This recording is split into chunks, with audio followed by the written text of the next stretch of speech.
Fala pessoal, sejam bem-vindos a mais um episódio do podcast Movimento em Foco. Estamos aqui, a Trindade reunida. A Trindade reunida. Boa noite, senhores. Boa noite. O Cássio está de volta depois de um longo período de muito mal. Convalescência. E agora apenas mal. Cara, pior doença da minha vida. 14 dias seguidos de febre sem parar. Toxoplasmose, comendo um quibe cru. Não façam isso em casa, meninas. Carne crua, cara. Por que a gente faz isso? Já inventaram o fogo. Eu vou ter que concordar com o Kawamura. Já inventaram o fogo. Pra que essas merda? Essa foi boa. E já tô bem melhor, mas ainda não zerado, cara. Pô, doença maldita essa daí. E foi um ataque duplo aí, porque você ficou abatida da doença e da nossa fala, então. No episódio passado que foi pro ar. Eu fiquei com remorso depois de ouvir, porque no dia a gente sacaneou e tudo mais. A gente achou Acho que ele que foi tava no dia dando, seguinte, 2 dias depois migué. que você falou. A gente achou que ele tava dando migué. Você falou que tava com dengue, tinha dado positivo pra dengue. E, foi nesse dia? no dia seguinte, que eu encontrei você lá no HC. Aí você já saiu carregado da reunião. Já tava no HC, ficou por lá já. Cara, o negócio que o antígeno da toxoplasmose estava tão alto, mas tão alto que deu uns falsos positivos para dengue, para mononucleose, foi... Aí o resultado da toxoplasmose saiu por último, então eu fui colecionando positivos. Caralho, tô com dengue. Caralho, tô com mononucleose. Aí no fim não, era só toxoplasmose, filha da puta. Pô, doença de cursinho, né? Pois Nunca vi só em outro momento. E na gravidez, quando a mulher engravida, tem um pânico disso, porque se passa pro feto, é tenso o negócio. Mas é isso, tô vivo. Só tá chateado. Tô chateado que vocês, além de me zoar no episódio, desmerecer minha doença, ainda... A gente não sabia. Ainda me excluíram do próximo episódio com o Pedro. Isso é proposital, porque no fim das contas é pra te deixar mexido mesmo. E fazer você vir aqui, se defender e estar presente. Pronto. Porque a gente te quer aqui, entendeu?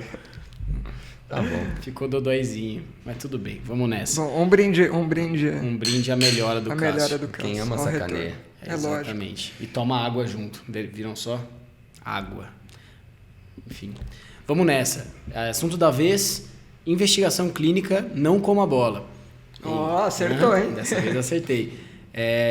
Então, a gente vai falar desse primeiro momento com o paciente, primeiro contato com ele, em que a gente tem aí a necessidade de estabelecer uma relação terapeuta-paciente, estabelecer confiança, algum nível de vínculo que tende a se aprofundar com as sessões, né?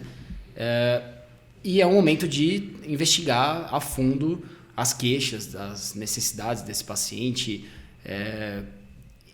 colher um pouco do que o paciente traz como crença a respeito da sua condição também, né? Enfim, é o primeiro momento e nessa hora acontece de o terapeuta comer uma bola, coisa que você vai perceber sessões à frente que poderia ter visto no início e que talvez faria alguma diferença nesse primeiro momento de evolução. Te daria né? um pouquinho de vantagem, né? De vantagem, alguma necessidade de encaminhamento, né? Então, enfim, quem trouxe para a bola da vez aqui a conversa foi o Cássio, mas o Franco quer comentar algo antes. Não, Mas antes tem uns primeiro- recadinhos. Tem os recadinhos. Obrigado por lembrar. É isso. Temos- Aqui, ó. Recadinhos. Para você que está começando a ouvir. Primeiro recado. Você que caiu de paraquedas aqui, primeira vez está conhecendo o Movimento em Foco, nunca ouviu nada antes. Pô, fica convite para ouvir. Temos diversos episódios aí. Mais de 100 Mais de 100. Estamos essa semana no episódio 113. Isso, enquanto gravamos, esse daqui a gente não deve sabe ser o 15, exatamente. 16, algo assim. Então tem muito conteúdo, muito mesmo, ó, várias horas gravadas, fica o convite. Então você que gosta de movimento, saúde, da área do movimento, fisioterapeuta, educador físico, enfim, tem muito conteúdo. Cai de cabeça. Segundo recado. Quer ficar no estilo? Quer ficar no estilo? Você tá vendo, né? Aqui a gente tá muito no estilo. O Cássio já deu aquela endireitada que é clássica dele, aquela endireitadinha. E até a mesa tá no estilo aqui. Se você quer ficar no estilo Movimento em Foco, tem para todo gosto. Tem em algumas cores ali, modelo feminino, masculino, qualidade reserva. Você acessa e pode comprar essas camisetas do Movimento em Foco no site reserva.inc/Movimento em Foco, que está no nosso link da bio lá no nosso Instagram. Mais fácil, né? Mais Entrou fácil. no Instagram, segue a gente. Movimento em Foco canal. Isso. Seguiu Aproveita lá, entra no link da bio, fuça lá que vai ter canal do YouTube e vai ter nosso Apoia-se e vai ter o link da reserva. Aí você É isso. vai de um em um, faz tudo o que tem que fazer, você já sabe o roteiro, né? Já sabe. É isso.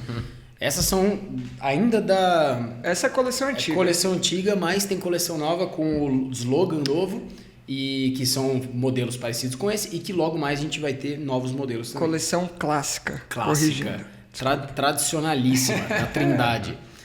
Muito bom, vamos lá? Vamos lá, vamos falar então sobre esse primeiro contato. O Cássio trouxe à tona aí a vontade de falar sobre o assunto, a sugestão. E o que você estava pensando, Cássio, nessa sugestão? Cara, começo de ano, estagiários começando a atender paciente pela primeira vez. E entra ano, sai ano, as dificuldades do aluno iniciante são meio parecidas sempre. E esse primeiro contato com o paciente, que aparentemente é a parte mais fácil do processo, que é receber o paciente, conversar com ele, na verdade é uma das partes mais importantes e mais desafiadoras e mais, me fugiu a maldita palavra, mas é meio negligenciada a palavra que eu queria. É muito comum um aluno dar menos importância para essa parte. Tá pensando o que ele vai fazer de avaliação de exame físico, o que ele vai fazer de conduta já, e perde a oportunidade de fazer um bom primeiro contato com o paciente. Cara, e nesse momento, incrivelmente, é o aluno que já tem alguma experiência que negligencia mais. Eu vejo bem, vai começar a rotina lá de nivelamento da pós-graduação, é um momento que o cara, eu já sei. O que o cara tá falando de avaliação de novo? Eu já ouvi isso na graduação. E aí, no momento que discute a parte teórica, dá para ver um pouco desse tom, mas na hora que vai para a prática, aí você fala, mas faltou isso. Né? Acho que você deve ter cansado de ver isso. Sim.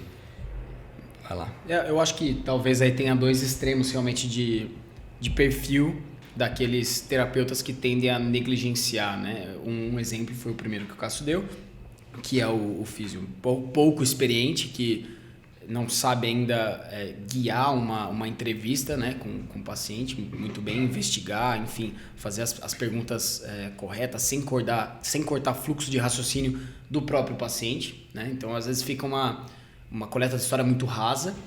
Um outro perfil é o perfil do terapeuta, às vezes já tão experiente, que ele tem um modus operandi ali, as caixinhas de ferramenta.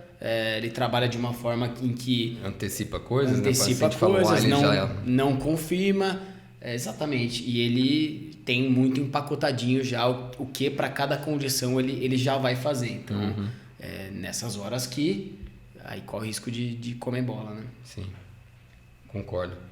E assim, é algo que é para ser treinado na prática.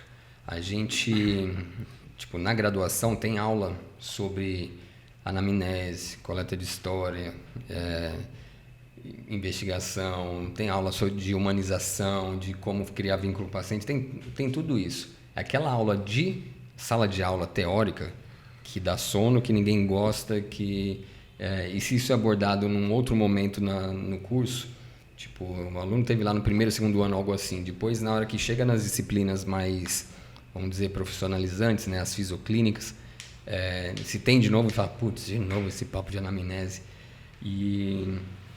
Mas, a hora que ele chega no estágio, recebe o paciente dele, invariavelmente vai ter uma coleta de história com buracos, incompleta. E aqui já quero jogar uma certa bomba na mesa aí. Eu acho que o modelo de ensino que dá uma ficha de avaliação, ela é responsável por isso. Total. Porque o aluno chega checklist a cumprir. Eu tenho que perguntar isso, eu tenho que perguntar aquilo, eu tenho que perguntar aquele Fora outro. as siglas, né? HPMA. Puta, isso é foda. Porra, cara, pra que você vai chamar de siglas? Né? Tipo, cara... Que dificultada, né? HPMA. Conversa com o paciente, tá ligado? E aí aquelas perguntas, como tem na ficha de avaliação, tem sempre aquele tópico hábitos e vícios. Aí você preenche só por... Tá lá, você tem que preencher. Aí você vai estar entrevistando uma senhora da igreja de 75 anos e aí você pergunta, a senhora usa drogas? E... Descontextualiza completamente, né? Porque tá na ficha, o cara tá cumprindo a tabela ali, né? Comeu bola. Devia ter perguntado do bingo. É muito doido, né? Porque é isso, no final das contas não deixa de ser uma conversa em que você tá, enquanto terapeuta, muito é para estar muito interessado na outra parte, guiar um pouco. Mas assim, se você tá conversando com um amigo seu, vocês estão num fluxo de raciocínio, aí você para e manda outra coisa nada a ver, isso soa estranho, né? E tipo, por que na clínica não soaria também, né? Exatamente. Tipo, estamos falando aqui, sei lá, filosofando sobre futebol, aí do nada o cara manda um comentário completamente nada a ver. Não, mas e por que e o carro tal? Não, calma aí. O que você tá falando, seu louco? Não faz sentido. Imagina isso na cabeça do paciente, né? Sim, total. Pô, é quebra de discurso, o paciente tá informando para você, tá se abrindo para você ali e ele tem uma quebra de um fluxo de raciocínio e isso para aliança terapêutica... Eu ia falar isso. A vantagem do seu amigo é que ele pode te chamar de louco. O paciente vai falar, que esse cara tá falando? A aliança já foi criada lá atrás e amigo aguenta essas coisas. Sim. Pô, o paciente não é obrigado, né? E os principais perrengues e comidas de bola que a gente pode ter nesse primeiro contato aí, pensando. Pode encabeçar aí as principais que vêm. Cara, o meu discurso no primeiro dia com os estagiários, em qualquer bloco que seja, até no final do ano ainda falo isso, mas no começo é muito mais importante. Vocês vão receber o paciente, vão coletar a história. Isso porque existe uma discussão prévia, como que se coleta, tudo. Mas a gente vai discutir caso, vocês vão contar a história do paciente para mim e ela vai estar incompleta. Vai estar. Você pode estar achando que fez a melhor coleta do mundo. A hora que você vier me perguntar, às vezes uma coisa, que vier contar o caso, eu vou fazer uma pergunta, às vezes, muito simples, e falar, putz, não perguntei isso. Então, assim, dá para pensar em vários aspectos de comida de bola. Uma nesse cenário, o aluno normalmente está muito nervosão. Então, ele vem muitas vezes preocupado consigo próprio. O que eu vou fazer, o que eu vou falar, o que eu vou perguntar. E aí, se o foco está nele, o foco não está, obviamente, no paciente. Então, desde essas coisas de não ter um fluxo de conversa que faça sentido, até questões de comunicação não verbal. O olhar no olho, tá presente, tá virado de frente pro paciente. Então, às vezes o aluno está preocupado em anotar, então ele está lá no caderninho e não está olhando o paciente e vê justamente a expressão não verbal, que às vezes o paciente está contando uma coisa que verbalmente quer dizer uma coisa, mas não verbalmente quer dizer outra. E eu acho que tem vários pontos de falha nesse momento que deveria ser um momento de escuta, realmente, né? A gente fala que tem que ter, mas também critica o termo escutativa, né? Mas eu não gosto e nunca gostei de pegar coisa para anotar, Fala isso. porque o que for essencial vai ficar na cabeça. E aí depois você anota, transcreve, o que achar que faltou, você fala, puta, eu perguntei isso, mas não lembro. Você vai ter oportunidade. Mas o agravante desse modelo é a versão 2.0 Millennial, que é querer anotar no celular. Cara, aí é dupla falta, né? Porque não tá prestando atenção e ainda, por mais que você fale, eu tô anotando aqui as coisas... Mas, cara, o celular está associado com um momento que você está distraído fazendo outra coisa e não se entregando ali para a pessoa. Então, essa não dá. Eu ia comentar exatamente isso. Eu acho que numa conversa, de novo, você está prestando atenção na outra pessoa, aquilo que é essencial vai ficar gravado se você tá ouvindo, né? Você vai estar parando o discurso para fazer uma anotação. A pessoa percebe que você está anotando e ela fala mais devagar, ela para, ela te espera. Então, realmente... Ou vai ficar até com dúvida de por que será que ele está anotando essa parte e não anotou a outra. Aí começa... Se é alguém meio cabreiro, começa a falar, ixi, e agora? Fora isso que eu falo, que o Cássio falou da falta de olho no olho, né? Enfim. Boa. Deixa eu puxar uma aí nesse contexto que a gente estava falando aqui que o objetivo final é falar de uma investigação clínica, mas que para ela acontecer precisa de um vínculo humano, no final das contas, né? E aí, para esse vínculo humano acontecer e ter confiança para transmitir as informações, para ter uma coleta e essa interação, tem que ter algumas coisas, alguns pré-requisitos. Então, tem a linguagem, mas existe técnica para isso também, né? A gente consegue minimamente eliminar os principais erros e potencializar ali para que seja uma coleta de história virtuosa, né? E uma das coisas que a gente estava falando aqui é o rapport, né? Que o pessoal da psicologia fala bastante, mas criar o rapport imediato, que é aquele link de identificação entre terapeuta e paciente, cria um momento oportuno para isso acontecer. E quais estratégias que vocês tentam usar com o paciente, assim, para criar esse link, né? Que às vezes não é nem atrelado às perguntas do atendimento em si. Às vezes eu não uso logo de cara. Acho que minha experiência, assim, né? Com esses anos aí de físio, eu não tendo a usar logo de cara, assim, essa quebrada de gelo com o paciente. No primeiro momento, quero entender o porquê que ele está lá. Né? Primeiro eu busco isso, assim, saber o objetivo geral dele. Aí, na medida que ele vai me contando, surgem coisas da vida pessoal desse cara. E aí, se eu tô um pouco inteirado no assunto dele, e que na nossa prática acaba sendo muito área esportiva, o cara pratica um esporte que você se identifica ou você conhece um pouco, aí você faz comentários um pouco a respeito disso. Essa prova eu fiz também, né? Ou eu conheço, eu já fiz. Ou eu tava pensando em fazer. Então, no caso de corredores, por exemplo, né? Então, acho que chamar sempre para coisas pessoais, acho que é uma estratégia que eu uso, assim. Para gerar uma identificação comigo, assim. Acho que funciona bem. Legal. Eu acho que é isso. No primeiro contato, você está recebendo o paciente, você não conhece a pessoa, você não sabe se ela gosta de brincadeira, se ela é séria, se ela...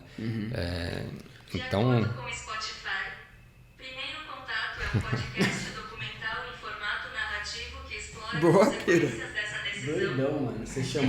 O Cássio chamou o negócio aqui. O celular tá falando sozinho. O celular quer participar aqui.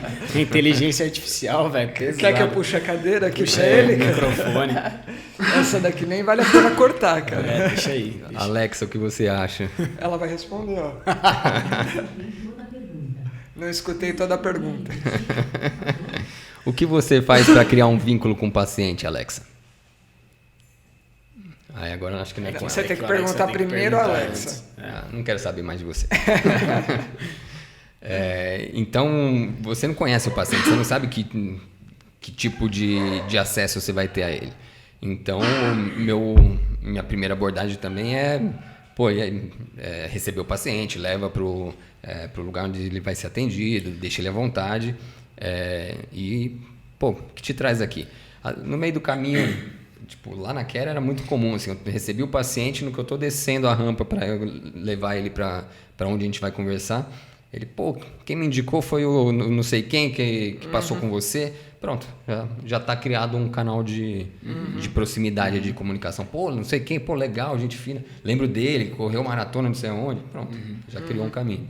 Isso que o Cássio falou, né, antes até de vir esse tipo de conversa, fazer o paciente se sentir à vontade, né, com o ambiente. Então, aí, depende de onde você estiver, se a estrutura de uma clínica tiver lá um cafezinho, uma água, não sei o quê, show, já facilita bem, que também faz parte da experiência do cliente.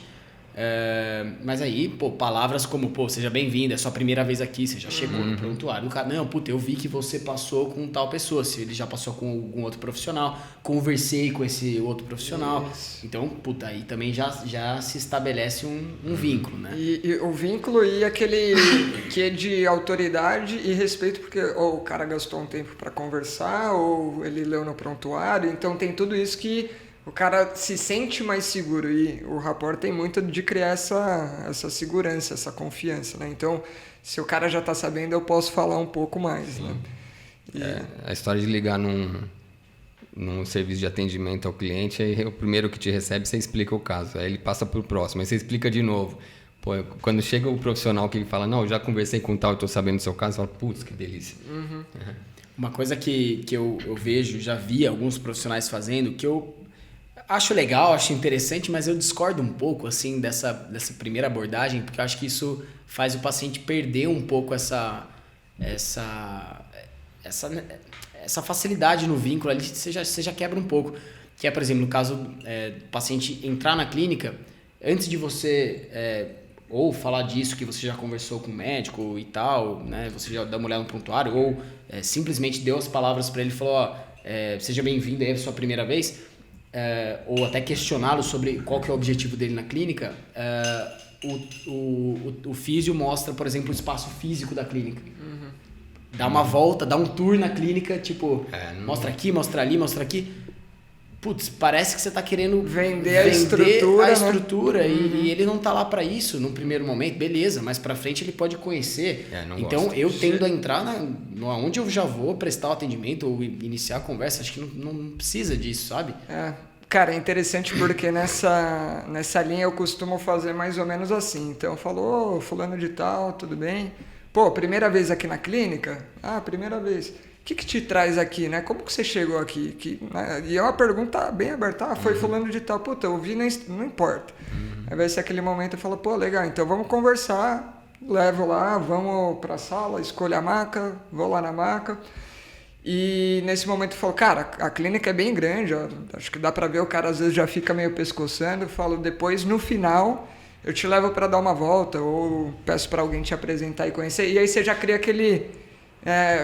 calma, fica tranquilo, você vai conhecer. Porque surge um pouquinho dessa vontade, mas, cara, longe de ser a primeira necessidade. E outra, isso é completamente... você consegue perceber nessas situações. O cara tá com o pescoção, não, esse cara vai ser legal pedir pra alguém apresentar, ou eu mesmo vou. Ou aquele cara que ele tá com um olhar já mais fechado, ele tá ali para um objetivo, ele quer saber qual que é o problema dele. Esse cara nem vai fazer sentido se apresentar a clínica para ele, entendeu? Então a leitura do que o paciente quer é no olho, né? Não tem jeito. Boa.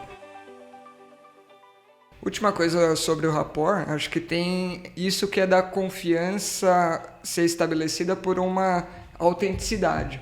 Na hora que você pergunta qualquer coisa jogada, não faz sentido, mas quando você tem um interesse sincero ali, então, tipo, puta, saiu o assunto que, eu vim indicado por fulano de tal. Fulano de tal, eu lembro. E aí você usa esse caminho, beleza, mas quando você cria um vínculo meio artificial, fala, tô vendo que você tá usando um tênis X. Pô, tá gostando desse tênis, cara? O que tem a ver o tênis na história? Né, tipo... que são comentários baseados em deduções, né, não é dedução, mas você usou uma outra palavra num comentário atrás. Você está assumindo que aquilo é um valor, que aquilo é interessante para o paciente, entendeu? Sem saber de fato, sem ter nenhuma pista disso, você está fazendo isso. Acho que essa autenticidade é fundamental. Quando o cara é o simpaticão também, pô, e aí, não, aquele bom que você tá aqui. Você fala, cara, eu já não gosto. Calma. Não sei que seja alguém meio parecido. E aí, aí é na sorte, né? Mas aí é na sorte. Mas... Ou talvez até haja confronto pelo fato de ser parecido. Mas tem muito isso, que é o entrar em sintonia. Tem que entrar em sintonia. A gente tem que esperar a sintonia do paciente. Isso. Vocês percebem isso, eu acho, né? Tipo, total. Cara, eu mudo muito, assim, de um paciente pro outro, eu acho. Demais. E o Pira é bizarro. O Pira é bizarro. Quando eu atendia próximo, assim, junto, ele se apropria de duas coisas muito bem. Discurso e jeito de falar de outras pessoas. Tem hora que eu falava, cara, não é o Pira, é o Cássio. Não é o Pira, é o Fábio. Isso é muito doido, porque já era há uns anos atrás e acho que eu tinha muito mais disso mesmo, porque, enfim, via vocês avaliando muito e pegava muito do discurso. Hoje acho que eu tenho menos disso, acho que eu tenho mais o meu jeito. Sim. Né? Mas qual que é o outro ponto que você ia falar? Não, do paciente, do se paciente, entrar em sintonia e tudo mais. Sempre, e é completamente involuntário, isso é habilidade social, assim, né? Sim. Mas, cara, dá pra ser treinado. Dá pra ser treinado. Porque para estabelecer esse vínculo, tem momentos em que você guia e você é guiado. E no começo, tentar guiar não dá certo. Você cria um confronto. Então, você deixa o paciente guiar e usa a rota dele para guiar depois a conversa. Então... E tem que ter esse jogo como uma dança ali, né? Mas é um puta desafio. E é um desafio também quando o paciente de cara já não tá tão aberto a guiar. Aí você assume. Aí você assume. Sim. E aí é até mais difícil, porque quando você assume, você não entende... Ou quando o paciente às vezes dá respostas curtas, você não entende muito a onda do paciente. Então... Você fica meio com o pé atrás, você toma uma atitude de ter discursos talvez mais neutros, não sei se é a palavra, mas cara, você toma posições, mas você fica assim, puta, qual que é a sintonia, né? Então tem essa situação que eu acho que é mais difícil. Posso dar um exemplo prático que eu vivenciei essa semana? Recebi um paciente, último horário de atendimento, já tava, né, atendi pra caramba, uma avaliação... E aí fui lá dar uma conferida no prontuário, passou com... Não vou falar nomes aqui, tá? Pra não ter... Passou com o médico tal, já vi e falei, puta, beleza. É um caso de dor lombar, então vocês já sabem qual é o médico. E vi que já tinha treinado com outro treinador, que aí eu vou falar que é o Wagner Juliano. Aí beleza. Falei, já tenho dois caminhos aí, né? Aí chamei o cara... Aí o cara já entrou muito cismado, muito cismado. E geralmente quando tá cismado comigo, eu já sei até o que é. É a cara de moleque e aí eu já falo, vou ter que ir provando aos poucos. Mesmo? Olha só. Comigo acontece muito isso, muito cara. Doido. Um dos motivos de eu não tirar minha barba, acho que é esse também. Mas quando o Franco era do meu time, eu indicava paciente pra ele, eu falava, ele saiu da base agora, menino... Mas é o Neymar saindo da base. Vai tranquilo. Aí o pessoal, tá, beleza. Muito bom, velho. E eu sei que é isso. E cara, eu nem fico me esforçando pra provar nada. Deixa eu falar, cara, no tempo vai acontecer. Mas no começo eu tinha até essa necessidade de provar. E aí, sentou na maca, o cara sentou duro na frente. E eu falei, e tudo mais. Vi que você tá com uma dor na lombar e tudo mais. Viu o prontuário, eu tinha conversado com o Luiz, dei uma conversada com... Falei, né? Entreguei. Não vou falar nomes. Dei uma conversada com o Luiz. Mas é nome fictício. Nome fictício. E, cara, o que tá acontecendo? Eu tô com essa dor na lombar, cara, nem olhava pra mim. Eu tava meio a 45 graus dele, que é justamente uma técnica pra você não bloquear a frente dele e o cara não se sentir inseguro. Fica ali numa distância seco. E aí, no máximo, olhava para o lado só com o olho, nem direcionava e olhava regalado. O que a gente vai fazer? Caramba. Não, preciso entender. E, cara, tentando ter esse jogo de cintura e tenta daqui. Poucos momentos que eu fui conseguindo interagir com o cara foi quando ele entrou para falar do triatlo. Eu falei, que aí o cara empolgou e pá, falando... Mas ele encerrou o assunto com... mas agora eu não quero saber mais de triatlon, não é minha prioridade. Você ia entrar no assunto, né? Aí eu falei, não, legal, eu entendi que não é sua prioridade, bom saber que você tem isso de bagagem, mas qual que é então sua prioridade? Não, aí ele soltou algumas coisas e travou de novo. Aí, caramba, puta dificuldade, sabe? Dando aquela rebolada. Aí chegou um momento que mas, cara, eu preciso entender um pouco de como começou. Você já teve isso antes? Não, foi a primeira vez. E como que começou isso? Cara, foi no Burning Man. Aí eu fiz uma cara assim, Burning Man, eu tava pensando, Burning Man deve ser uma variação de Iron Man.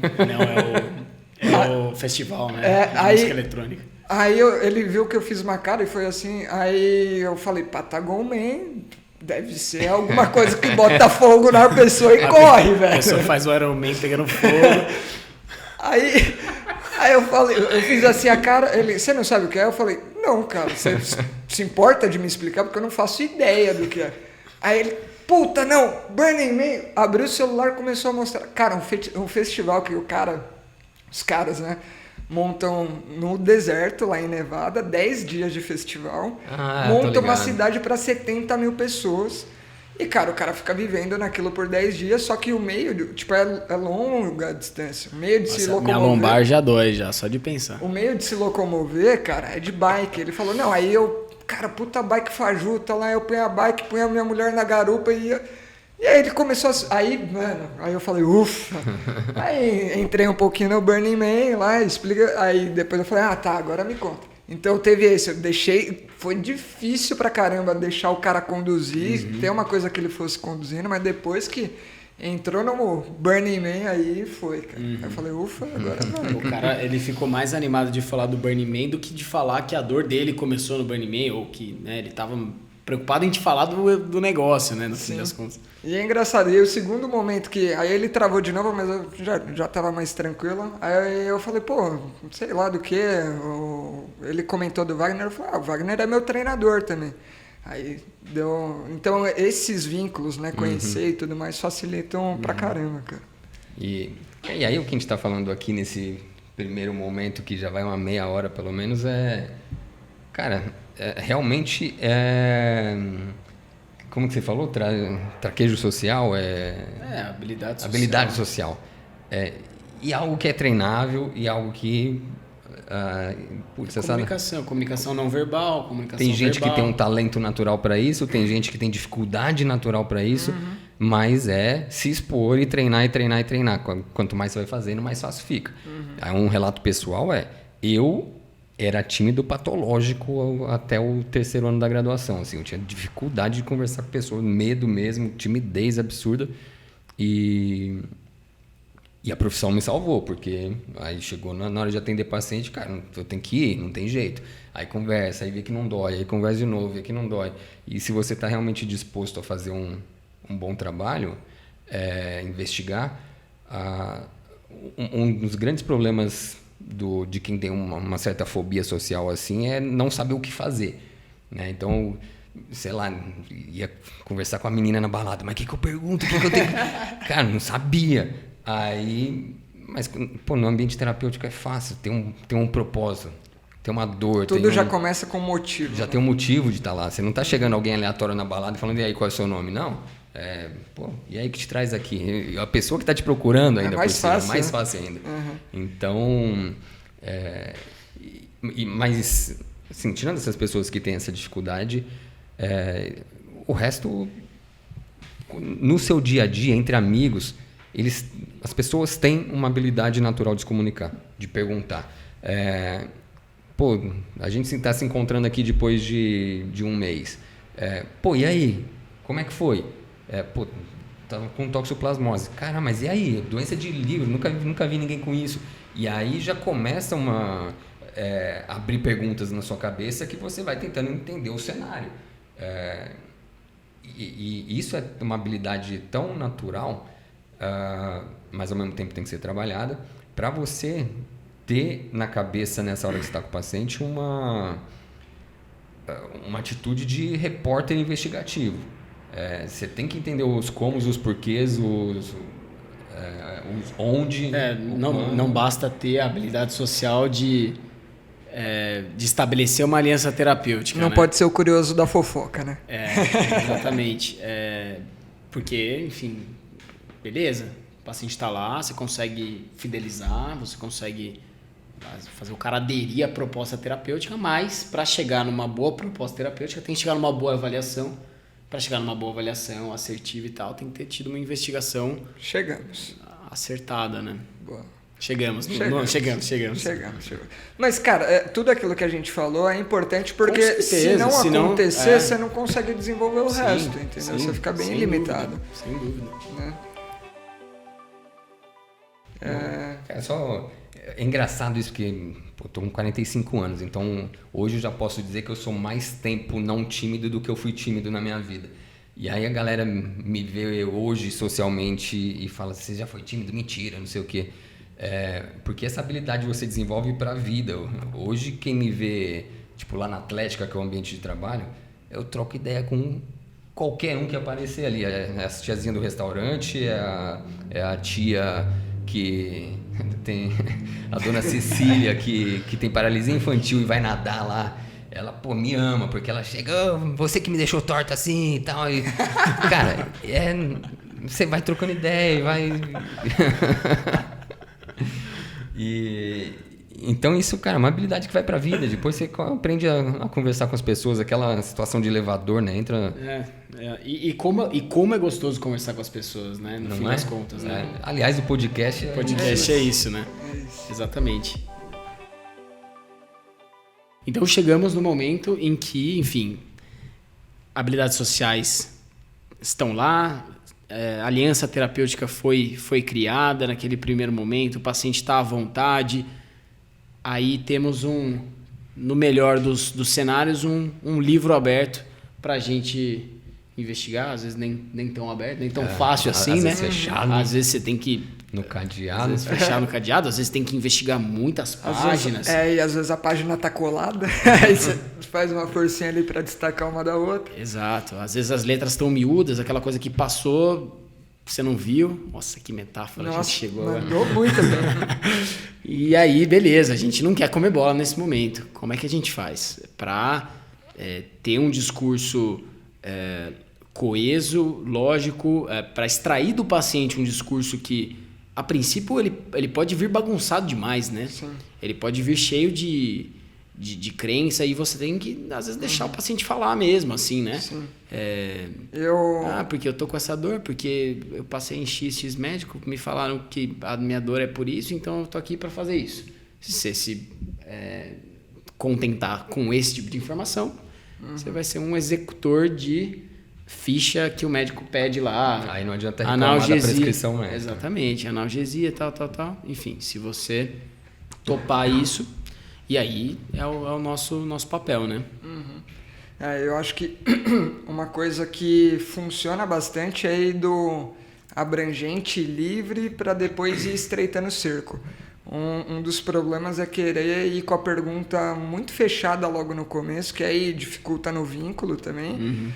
Mas, pô, deixa o cara falar um pouco, que aí vai trazer as coisas que têm valor, vai trazer as coisas que têm crença, vai trazer tudo e vai trazer um pouco do conteúdo, às vezes até meio cronológico, mesmo que picado, que é um substrato que você já consegue trabalhar e você não precisa ficar ali cavando. Então, eu acho que perguntas abertas funcionam muito bem nesse momento, para depois, em cima do que ele trouxe, aí você vai conduzindo ali para o ponto que pareceu mais importante, mais interessante. Né? Uma coisa que eu costumo fazer, a gente ouve bastante da importância do paciente, de fazer essas perguntas abertas, né? Deixar o paciente falar, realmente ficar interrompendo com um monte de pergunta atrapalha muito o próprio fluxo ali do discurso do paciente. Mas uma coisa que eu costumo ir fazendo, e eu já... Ao invés de eu deixar o paciente falar tudo que ele tem para falar, Sim. eu já vou tentando organizar também um pouquinho, pelo menos cronologicamente, acho que faz sentido, entendeu? Tipo, isso está me falando, quando foi? Só para eu me estabelecer aqui na linha do tempo. Puta, pode seguir. Então, pausas assim nesse momento para dar, se organizar. Para eu me organizar em relação à cronologia, pelo menos para mim me ajuda assim. Eu faço assim também. A primeira...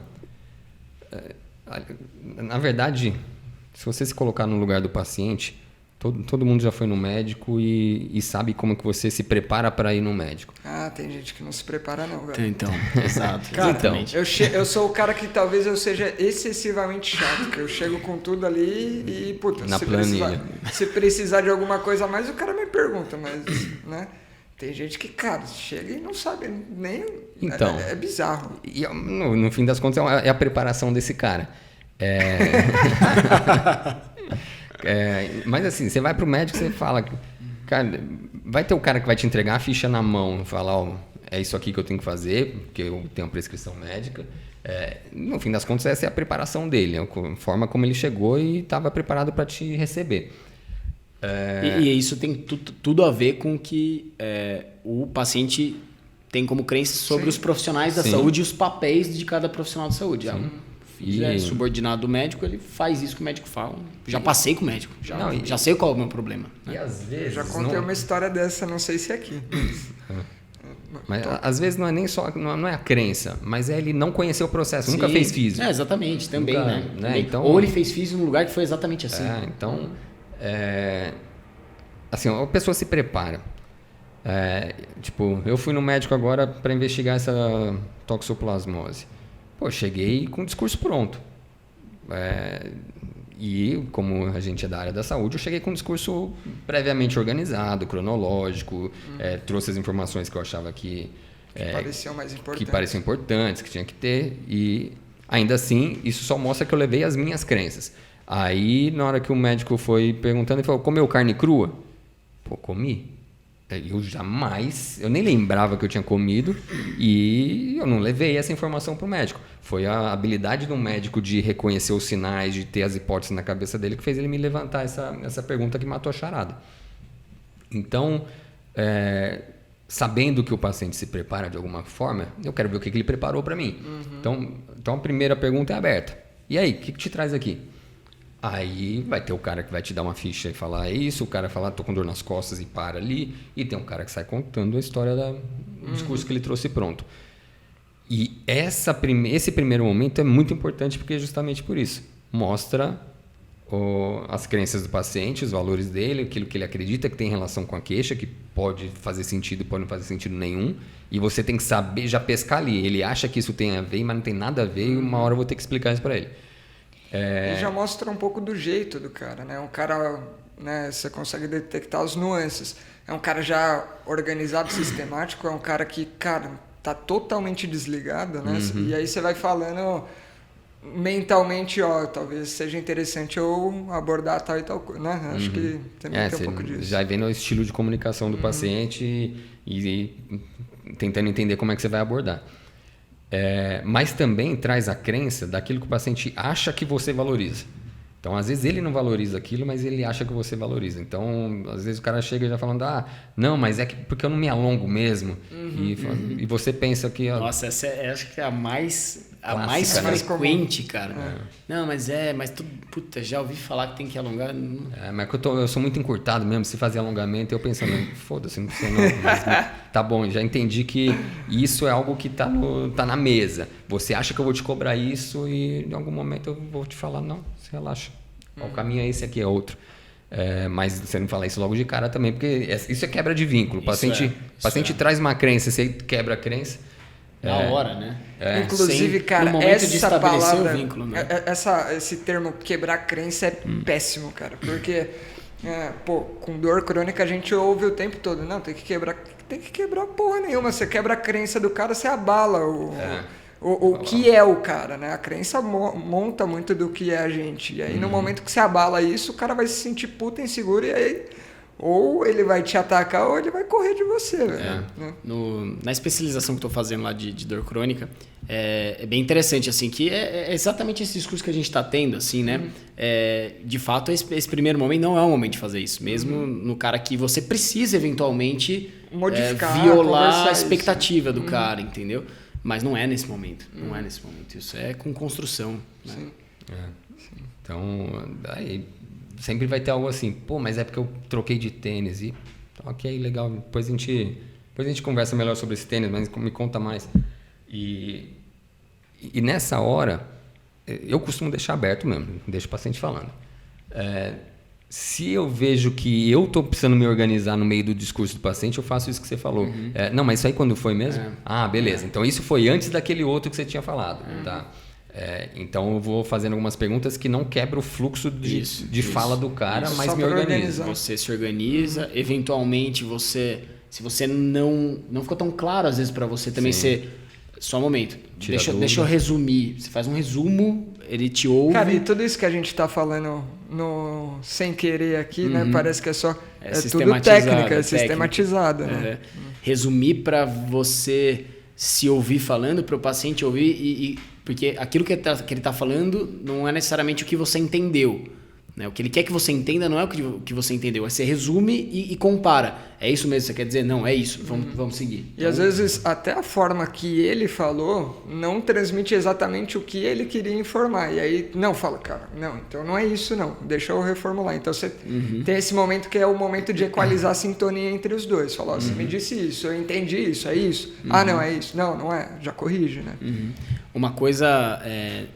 talvez muito, muito simples que acho que caiba aqui se o paciente ele tem mais de uma queixa e são queixas que cronologicamente são meio distantes assim e tiveram um início não muito próximo, talvez faça sentido na organização pro terapeuta.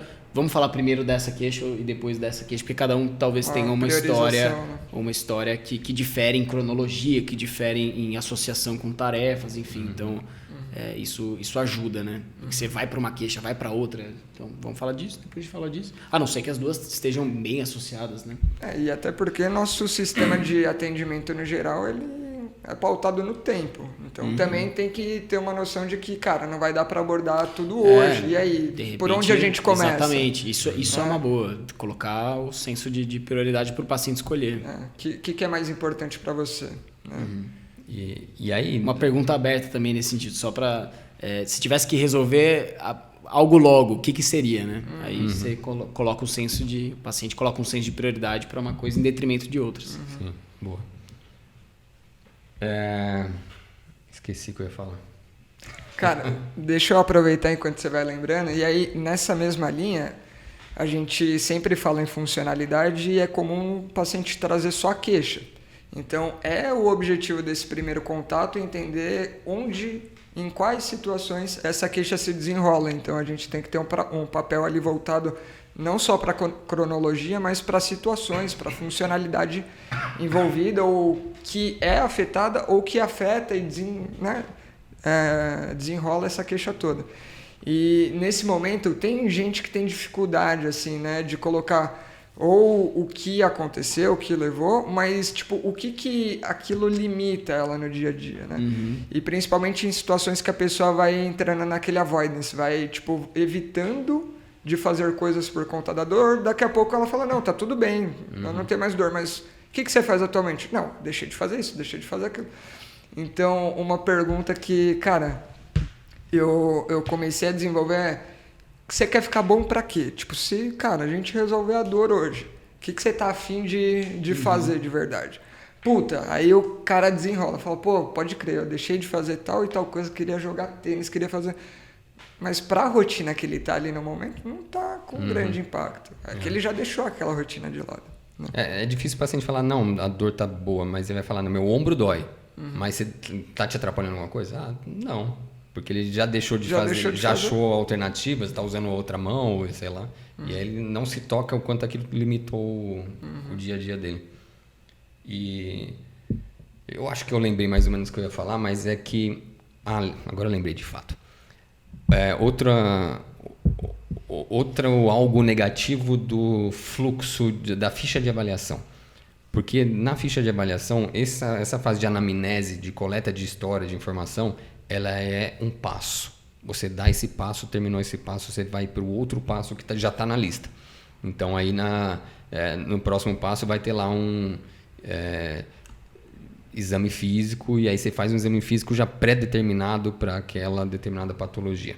E então é uma avaliação feita padrão. Você vai avaliar todo mundo naquela rotina.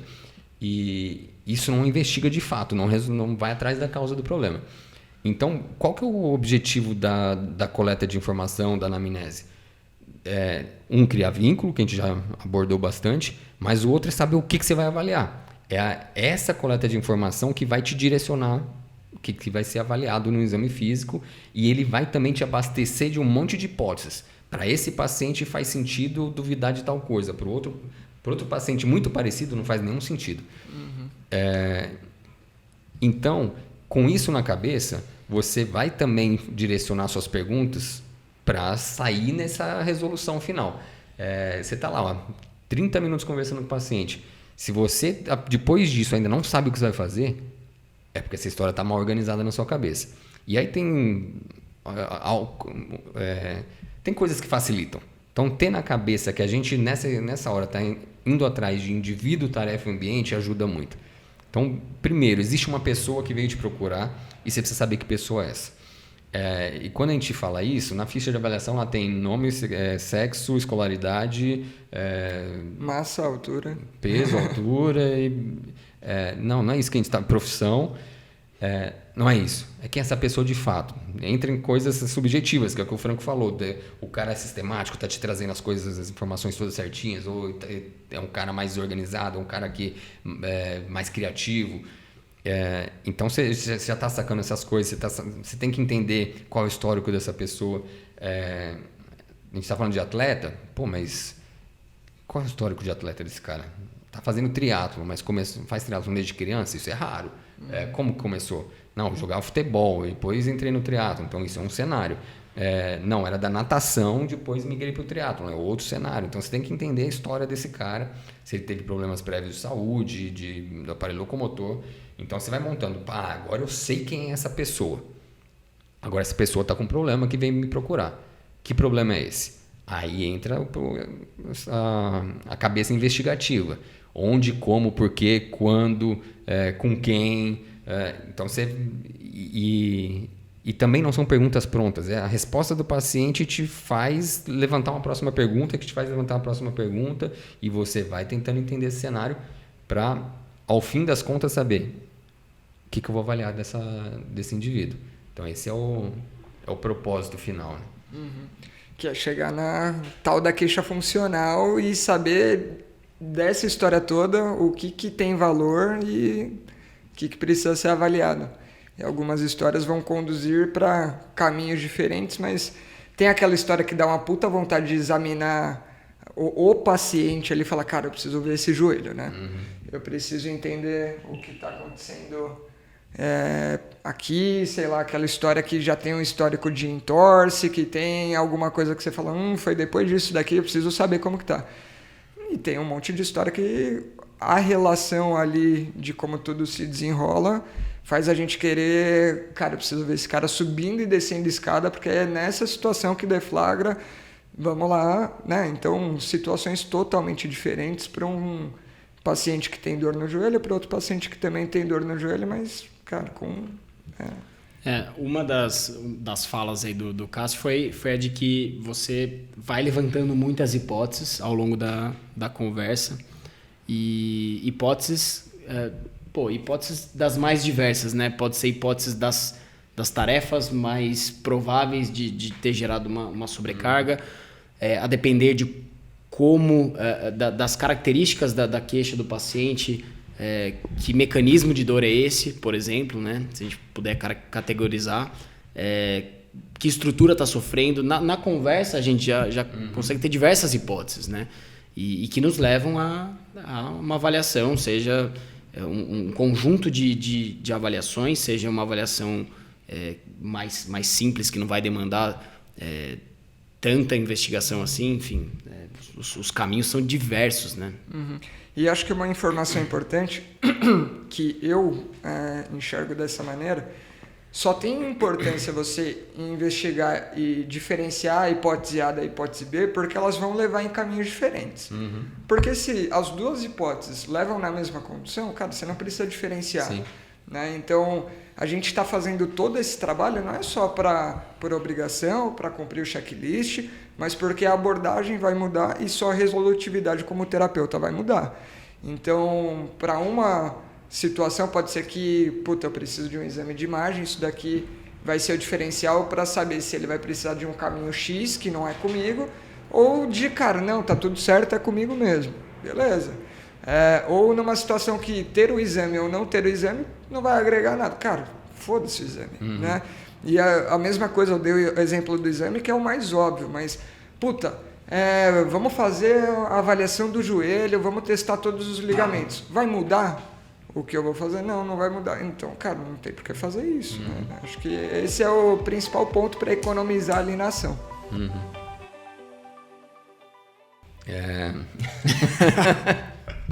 Eu estava pensando aqui, o Franco no começo perguntou, e aí, os erros principais do pessoal iniciante? E aí, nessa fase, tem erros que às vezes quando você aponta para o aluno o que faltou, ele fala, cara, mas isso é tão primário. Coisas assim. O paciente joga rugby. É mesmo? E você conhece rugby? Que posição que ele joga? Putz, não sei. Ele joga onde? Joga pela faculdade? Joga em algum time competitivo? Profissional? Putz, não sei. E o rugby joga em que campo? É grama sintética? É terrão? Putz, também não perguntei isso. Então, isso eu estou falando do iniciante porque é meu dia a dia, mas muito fisioterapeuta experiente cai nessas também. De parar na superfície. Recebe a informação superficial e fica com ela e fica satisfeito. Um pouco é porque dentro do perfil da nossa profissão é o que o Franco falou. Para o cara não vai fazer diferença. Ele vai deitar esse paciente na maca e fazer uma liberação, fazer um choquinho, fortalecer o piriforme. Então, foda-se se o cara joga na ala ou no centro, sei lá, se ele faz o scrum. Já não vai mudar a conduta, está pré-estabelecida. Então ele já nem pergunta. Então isso acontece. Se a conduta é pré-estabelecida, porque você vai perguntar mesmo. Mas para quem está realmente disposto a entender o problema e resolver o problema do paciente, você precisa investigar. E aí não é possível que não venha uma coisa dessa na cabeça. Então, trazendo para um cenário mais simples, a gente atende muito corredor. Então, o paciente tem dor no joelho para correr. A hora que o paciente chegou e a primeira frase dele foi: meu joelho tem dor no joelho quando eu corro. O aluno já vinculou que ele vai avaliar a corrida e pronto, já acabou. Ali ele já decidiu. Aí eu pergunto, mas ele corre que distância? Ele faz prova e tal? Não, ele corre na rua, ele corre essas provinhas de maratona. Não, maratona sabe que é 42 quilômetros, né? E ele corre no asfalto ou corre na esteira? Putz, não perguntei isso. Então, esse tênis que você filmou, ele é o tênis que ele corre? Não sei, é o tênis que ele estava. Então, são dúvidas muito elementares e que passa completamente batido ou para quem não está afim de investigar mesmo, ou para quem está nesse momento inicial, que está tão nervoso, que está tão com a cabeça no futuro. O que eu vou fazer, que deixou de viver o presente e o que eu estou fazendo? Para onde isso aqui está me levando? Não tenho nem o que falar, concordo totalmente, cara. Eu vou falar um exemplo rapidíssimo do fim de semana. Eu contei para vocês. Tava lá com a Rita sendo banca lá dos casos de saúde pélvica. É um caso, cara, super bem contado, assim, de maneira geral, mas na história estava deixando claro que o sintoma lá, que era a queixa fecal da paciente, tinha associação com um marco temporal muito importante. A pessoa teve câncer de reto, e aí ela colocou uma bolsa de colostomia. No momento que tratou o câncer, fez tudo bonitinho, foi tirar a bolsa de colostomia e depois começou a desenvolver perda fecal. Então, já chama atenção para essa janela temporal, do momento do diagnóstico do câncer até a retirada da bolsa de colostomia. Antes disso não tinha nada, depois disso continuou tendo. Então, não dá vontade de cavucar ali um pouco mais? E aí, qual que foi o tratamento? Fez química? Não, fez uma cirurgia que eu nem sei se eu vou conseguir falar, vou tentar falar. Retossigmoidectomia.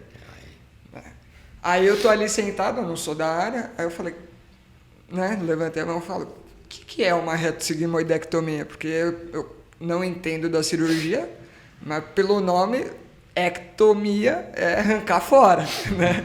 O que é? Tipo, tira mesmo, faz uma secção ali do reto, o que faz? Não sei.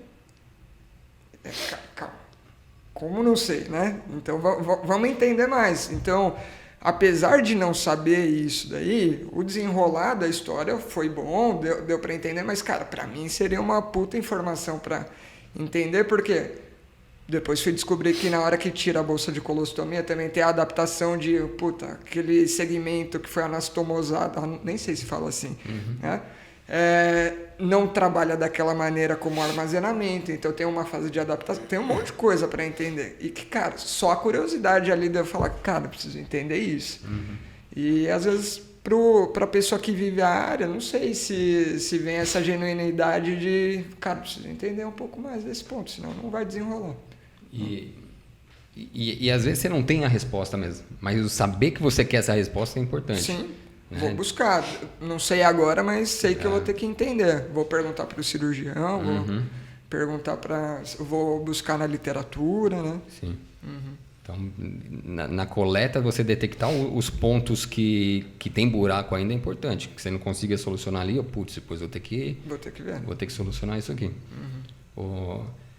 E aí um caso que aconteceu recentemente também, um paciente que foi encaminhado para a gente um médico que sabe que a gente corrige corrida, olhou a corrida do paciente dele e falou, cara, tá uma corrida estranha, meio arrastada, vai lá com eles para melhorar essa corrida, pensando em prevenção e performance. Então, a queixa que partiu do médico ali era uma corrida arrastada, que você olha, bem grosseiramente, é assimétrica, então tem um aspecto de claudicação. E aí tá, quem é esse cara? Pô, foi atleta profissional de basquete, 57 anos. O cara foi atleta profissional, mas ele parou com que idade? Porque ele não tá jogando profissional até agora. Não, mas depois começou a jogar o Master. Então, essa coisa do entender quem é esse indivíduo e qual a história desse indivíduo que chegou no momento que desenvolveu a queixa. Aí, na pandemia, teve um AVC, mas não ficou sequela e seguiu em frente. Cara, uma notícia dessa não pode passar blasé, assim, não teve um AVC e não teve sequela. Não, peraí, me conta mais desse AVC, não é possível. Então, quando é uma passagem de caso e você quer realmente tirar valor daquilo, você mostra que não tem valor. Teve um AVC, mas foi um icto transitório, não teve sintoma nenhum, acompanha com o médico, então você dá mais informação para deixar quem está ouvindo tranquilo. Para dar segurança. Né? Mas se não, só a informação dessa, fala, opa, peraí. Aí, qual sequela que ficou do AVC? Uma surdez do ouvido esquerdo com uma certa tontura. Opa, surdez com tontura? Nervo vestíbulo coclear, será? Então é onde a cabeça começa a trabalhar. Você não recebeu essa informação, você estava, opa, peraí, esse sintoma está com cara disso. Isso à esquerda, perdeu a audição à esquerda, mas ficou M à direita. Opa, então foi algo ali que pegou um núcleo vestibular talvez, ou pegou o nervo vestíbulo coclear e pegou o trato córtico-espinal antes da decussação das pirâmides. Então, cara, isso aí está meio localizado no tronco, essa história. Algo que dá uma clínica dessa, parece estar no tronco. Então, não foi um AVC de artéria cerebral média, algo lá em cima. E aí, foi AVC isquêmico ou hemorrágico? Putz, não sei. Então... Sorte que a primeira bateria não veio depois da neuro, né? Senão ia ouvir muito da Camilinha. Então são perguntas que tem que surgir na hora. E se você não sabe... eu estudei neuro, então essas coisas vêm mais fácil para mim, mas não passou na neuro ainda. Foda-se, tem que ter o questionamento. Você pode não saber a resposta, mas você tem que... Mas você vai buscar. Vai buscar? Então tem cara de ter sido algo isquêmico. Porque senão, se fosse algum hemorrágico ali no tronco cerebral, esse cara não estava vivo. E nem é comum ter também ali, as hemorrágicas normalmente vão ser lá para cima. Enfim, também posso estar falando bobagem neurológica agora. E aí então, cara, quando você se depara, muitas vezes na coleta de história, você se depara com marcos importantes, não como a bola. Se deparou com esse marco, investiga um pouco, mesmo que seja para tirar do caminho, falar, não, beleza, isso aqui não é nada. Mas se você não parar para investigar, acho que uma mensagem que fica, que eu passo sempre para os alunos não assuma coisas, se certifique. Mas quando tem isso é comum que seja aquilo. Não é comum, mas você não sabe se é. Pergunta, tira a dúvida, tira a prova. Então, esse é o momento de ter essa cabeça de realmente curiosidade, tirar a prova, tirar a dúvida. Tem que perguntar. E fica claro que o momento da coleta de história, para ela ser completa, se há buracos, ela não se encerra ali, né? Então, se tem buracos, você vai buscar depois. O paciente não vai ter todas as respostas. E mesmo assim, vamos supor que seja 1 hora do primeiro atendimento na graduação, 30, 45 minutos. Você já sabe que você não vai acabar ali de qualquer maneira.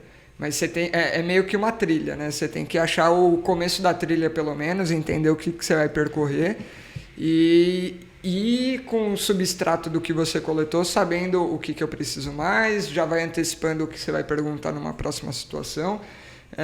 Claro que com experiência, essa dificuldade toda de fazer uma coleta bonitinha em uma sessão não vai dar certo, aí você vai gastar 2, 3 ali enquanto vai fazendo outras coisas em paralelo, mas com o tempo você vai entendendo, né, o que é o essencial e o que é superficial e vai conseguindo conduzir. Na grande maioria do tempo, dos pacientes e do que a gente encara, dá para fazer.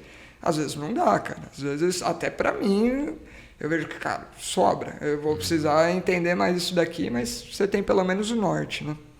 E vai ter aquela situação que o paciente vai trazer uma informação muito importante na 5ª sessão. Sim. Você queria lá no começo, você fala, por que você não perguntei, agora, cara? Agora faz sentido essa merda. Mas é porque é o momento. Na hora que o paciente achou que lembrou do negócio, ou porque você propôs um exercício que gerou uma dificuldade, que ele falou, nossa, eu tenho isso. Então, dentro de um processo terapêutico vai acontecer. Você não consegue tirar tudo na primeira avaliação, na primeira sessão. O importante é estar atento. O tempo inteiro, esteja atento a esses sinais. E algo que é meu perfil eu jogo aberto com o paciente, sou transparente com o paciente. A história está clara que eu preciso avaliar você correndo. Vamos avaliar você correndo por causa disso. Cara, não está claro para mim ainda se é a corrida que eu tenho que avaliar. Eu vou avaliar a sua corrida, vamos ver se aqui a gente acha um caminho, se eu consigo entender aqui porque que você está com essa dor. Mas não está claro. Então, vou para avaliação sabendo que eu estou com o pé atrás. Que cara, pode não ser isso. Mas eu não sei ainda um outro caminho. E, de repente, se eu for lá, então eu olhei a corrida. Putz, não está claro, cara. Não vou embarcar nesse caminho aqui porque não está claro. Aí você volta e daqui a pouco, nessa de conversar mais, putz, aqui o caminho. Então, eu gosto de jogar aberto com o paciente porque ele me ajuda depois. Ele fala, porque se eu mostrei para ele, o caminho não é esse, ele vai me ajudar a achar outro. E, cara, isso voltando lá para o rapport e a confiança, isso gera confiança, porque o cara sente que, ele não sabe, mas ele tá buscando, primeiro de tudo, e ele não tá me enganando, fingindo que sabe, né? O fingir que sabe também é problemático, cara. Porque aí, na hora que o cara saca que você tá tentando enganar, acabou. Né? Chamando a atenção só para esse espírito investigativo, enfim, que ele tem que ser a todo momento, né? E não só, enfim, na compreensão da queixa e do que está associado à queixa e tudo mais, mas no desenvolver das sessões, na evolução da queixa, né? Então, quando eu falo evolução da queixa, o que a gente idealiza é a resolução, né? A gente vendo a queixa de dor, no caso, diminuindo e tal, ou aumentando. E aí, o que aconteceu? Esse paciente chegou numa segunda, numa terceira, numa quarta sessão. O que aconteceu de uma para outra? Você pode me contar? Eu tinha a história antes do início da físio. Aqui a gente começou. Agora a gente vai ter uma história mais curta. Vai ser mais fácil você me passar, tem mais detalhes, né? De uma sessão para outra. Então, esse espírito investigativo, ele persiste, né? Tem que persistir. Cada vez que você recebe o paciente para uma nova sessão, uma nova coleta de história. E aí, como é que foi da semana passada para cá? Correu, treinou? E aí entra de novo a dificuldade ou a facilidade do paciente chegar com a história preparada ou mais ou menos preparada, né? Hoje mesmo, um exemplo, o paciente que eu estou atendendo, ele está com pelo menos umas 3 queixas diferentes. E eu lembrava mais da história das queixas e eu sabia muito bem, fui percebendo isso, né, durante a sessão hoje, o que eu precisava perguntar para ele, porque eu já tinha visto com que cada uma das queixas se associava, e ele não chegou com isso pronto. Eu sabia já, essa queixa tem relação com isso. Aí eu perguntei, e aí, como é que foi no trabalho? Ficar um tempo sentado no trabalho. Aí ele me trouxe, mas não é que ele chegou com isso já pronto, né? Tipo, puta, não, minha lombar tá bem, acho que no trabalho eu tive que puxar cada uma das coisas, e aí é a dificuldade, né? Que a gente tem que estar na ponta da língua, muitas vezes, as associações mais fácil até do que o paciente, né? Cara, posso falar uma última coisa que acho que tem a ver com o processo de decisão ali da avaliação, né? Em teoria, você terminou a coleta de história e isso vai te levar para o que precisa ser avaliado. E é uma coisa que eu vejo, já vi todo mundo aqui atendendo, eu vejo que isso acontece, mas eu vejo que muitas vezes, por ter experiência lá de supervisão, não acontece, que é o ir botando a mão no paciente sem falar o porquê, o que vai avaliar. O paciente muitas vezes nem leva a mão, porque ele está esperando isso, mas eu acho que é bem interessante no sentido de, a gente viu isso daqui na sua história e ela está me levando a querer investigar como está o seu joelho, como que está o seu, ou, puta, isso está me levando a querer avaliar a corrida, a subida de escada, por conta disso, beleza? Vamos lá? Porque às vezes o paciente, a grande maioria vai falar, não, claro, vamos, tal, não sei o quê, mas nessas situações eu já peguei de, tipo, o paciente fala, puta, não, realmente faz sentido, mas, cara, hoje eu tô com uma dor chata, cara, vamos cuidar disso, na próxima a gente vai dar uma olhada lá na corrida, não tem problema, não. Beleza. Porque senão você atribui que o que você quer fazer é o que tem o mais valor, só que, cara, às vezes o que está enchendo o saco do paciente naquele momento é a dor, e por mais que você tenha que avaliar o que tem que avaliar, para o cara ele quer se livrar um pouquinho daquela dor, para ter o respiro, e ele já sabe o que tem que fazer, né? Então, acho que esse é um ponto importante, a se resumir, o compartilhar a ideia do que você pretende fazer para ver se ele aprova. A decisão final é dele. Total. Show de bola. Queria agradecer quem esteve presente aqui. Tivemos uma audiência boa e, foi um papo legal, né? Papo legal demais, cara. E esse papo pode continuar, né? E esse papo pode continuar. Onde que ele pode continuar, Franquinho? Vamos pro bar tomar cerveja agora. Isso, pode não só continuar Você no pode bar, receber o endereço do bar num grupo de WhatsApp chamado Clube do Movimento. Clube do Movimento. Boa. E como que você pode estar no Clube do Movimento? Basta você entrar lá no nosso link da bio, lá vai ter Apoia-se. Então você pode ser nosso apoiador e nosso patrão acima de tudo. Você vai ter acesso a tudo que a gente vai fazendo, novos episódios que saem, poder sugerir temas, convidados, ter uma participação um pouco mais ativa aqui dentro e realmente sentar nessa mesa de bar, ou pelo menos ali do ladinho e dar um palpite depois nos bastidores. E ajudar a arrumar as tralhas aqui depois que a gente grava. Fica o convite aí. É um apoio braçal. Muito bom. O pessoal agora deve ter ficado, nossa, quero muito. Era isso que eu precisava na minha quinta-feira à noite. Muito bom. É isso. Muito obrigado, senhores. Valeu aí a audiência ao vivo e valeu para quem esteve ouvindo de manhã, de tarde, de noite, em qualquer dia da semana aí, no seu momento de curtir o Movimento em Foco. Muito bom. Valeu, pessoal. Valeu.